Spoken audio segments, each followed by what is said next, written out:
ನಿಮ್ಮನ್ನ ಮದುವೆ ಆಗೋಕೆ ಇಷ್ಟ ಇರಲಿಲ್ಲ. ನಾನು ಒಪ್ಕೊಂಡಿದ್ದು ತಾತನ ಒತ್ತಾಯಕ್ಕೆ. ನಿಮಗೂ ಗೊತ್ತು, ಎಲ್ಲರೂ ಹೇಳ್ತಾರೆ ಹೊಂದ್ಕೊಂಡು ಹೋಗಿ ಎಲ್ಲ ಸರಿ ಹೋಗುತ್ತೆ ಅಂತ. ನಿಮ್ಮಮ್ಮ ಹೇಳ್ತಾರೆ ಇಬ್ರು ಮಾತಾಡ್ಕೊಳ್ಳಿ ಎಲ್ಲ ಸರಿ ಹೋಗುತ್ತೆ ಅಂತ. ಇಷ್ಟ ಆಯ್ತು ಸಮಸ್ಯೆಗಳಿದ್ದಾಗ ಹೊಂದ್ಕೊಂಡು ಹೋಗ್ಬಹುದು. ಹೊಂದಾಣಿಕೆ ಇರೋರ ಮಧ್ಯೆ ಸಮಸ್ಯೆಗಳು ಬಂದಾಗ ಮಾತಾಡ್ಕೊಂಡು ಸರಿ ಮಾಡ್ಕೋಬಹುದು.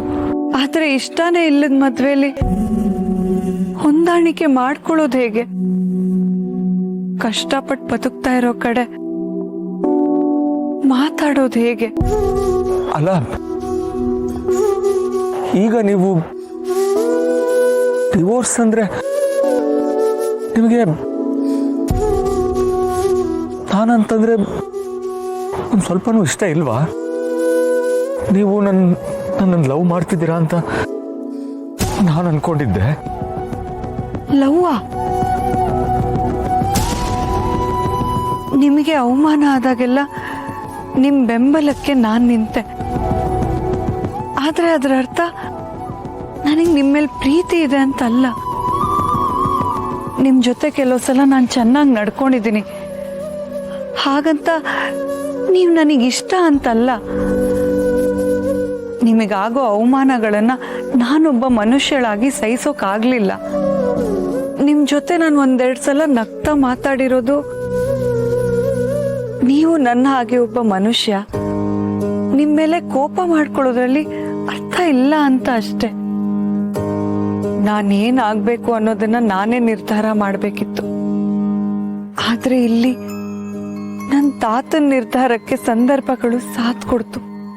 ನನಗೇನ್ ಬೇಕು ಅನ್ನೋದನ್ನ ನನ್ನ ತಾತನೇ ಅರ್ಥ ಮಾಡ್ಕೊಳ್ಳಿಲ್ಲ ಅಂದ್ಮೇಲೆ ನಿಮಗೆ ನಿಮ್ ತಾಯಿಗೆ ಹೇಗ್ ಅರ್ಥ ಆಗುತ್ತೆ ಹೇಳಿ? ಅದಕ್ಕೆ ಪ್ರತಿ ಸಲ ನನ್ನ ಮೂಮೆಂಟ್ಸ್ನ ನೀವು ನಿಮ್ಮಮ್ಮ ಎಲ್ಲರೂ ಅಪಾರ್ಥ ಮಾಡ್ಕೊಂಡಿದ್ದೀರಾ.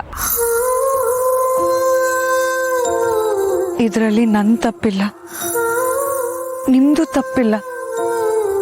ಬೇರೆಯವರು ನಮ್ಮಿಬ್ರು ಮಧ್ಯೆ ಬಂದು ಒಂದು ಚೈನ್ ರಿಯಾಕ್ಷನ್ ಆಗಿ ಇಲ್ಲಿ ತನಕ ಬಂದಿದ್ದೀವಿ.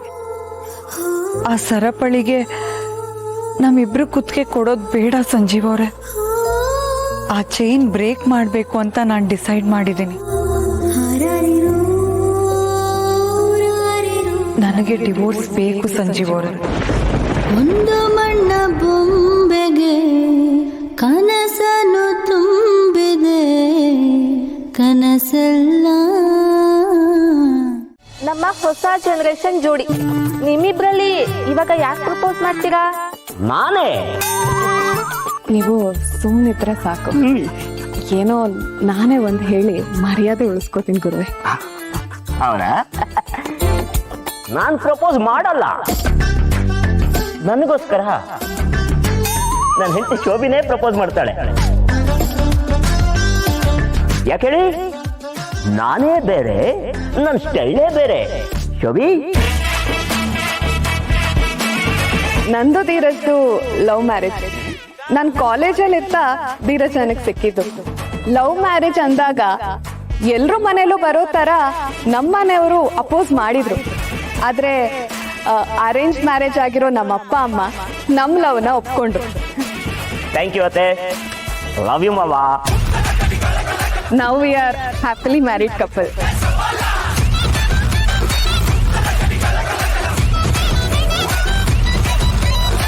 ನಾನಂದ್ರೆ ಇಷ್ಟ ಅಂತ ನನಗೆ ಅರ್ಥ ಮಾಡಿಸಿದ್ದಾರೆ.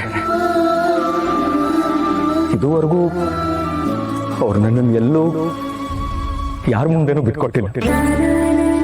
ಇಷ್ಟು ದೊಡ್ಡ ಶ್ರೀಮಂತರ ಮನೇಲಿ ಹುಟ್ಟಿದ್ರು ಕೂಡ ಈ ಬಡ ಮೇಷ್ಟ್ರ ಮನೇಲಿ ಪ್ರೀತಿಯಿಂದ ಹೊಂದ್ಕೊಂಡಿದ್ದಾರೆ. ಅಮೃತ ಅವ್ರು ನನ್ನ ಲೈಫಲ್ಲಿ ಬಂದಿದ್ದಕ್ಕೆ ನಾನು ಎಷ್ಟು ಥ್ಯಾಂಕ್ಸ್ ಹೇಳಿದ್ರು ಕಡಿಮೆನೆ. ಅಮೃತ ಅವ್ರ ಜೊತೆ ಕಳೆಯೋ ಒಂದೊಂದು ದಿನಾನು ನನಗೆ ಒಂದೊಂದು ವರ್ಷ ಬದುಕದಷ್ಟು ಸಂತೋಷ ಕೊಡ್ತಾ ಇದೆ.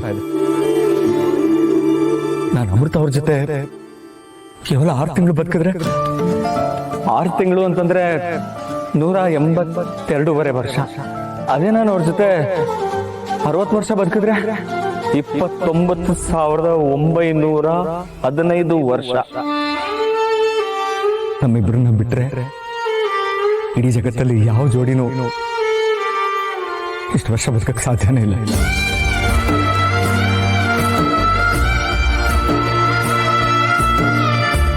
ಅಮೃತ ಅವರೇ,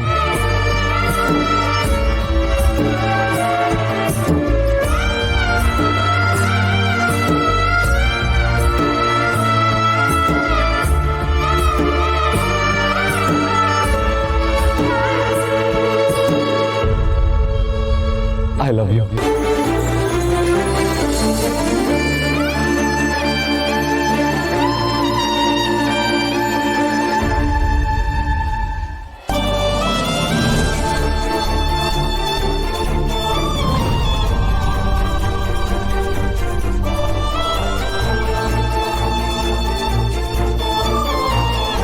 ಅಮ್ಮು, ಬರೀ ನೀನ್ ರೋಸ್ ತಗೊಳೋದಲ್ಲ, ನೀನು ಅವ್ರಿಗೆ ಪ್ರಪೋಸ್ ಮಾಡ್ಬೇಕು. ಹೌದು ಹೌದು.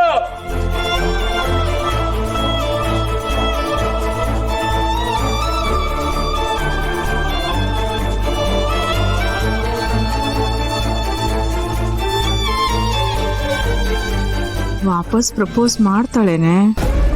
ಅವಳು ವಾಪಸ್ ಪ್ರಪೋಸ್ ಮಾಡಿದ್ರೆ ಹಳ್ಳಿಲೆ ಕೋಳಿಯಕ್ಕೆ ರೆಡಿ ಆಗಿದ್ದಾಳೆ ಅಂತ ಅರ್ಥ.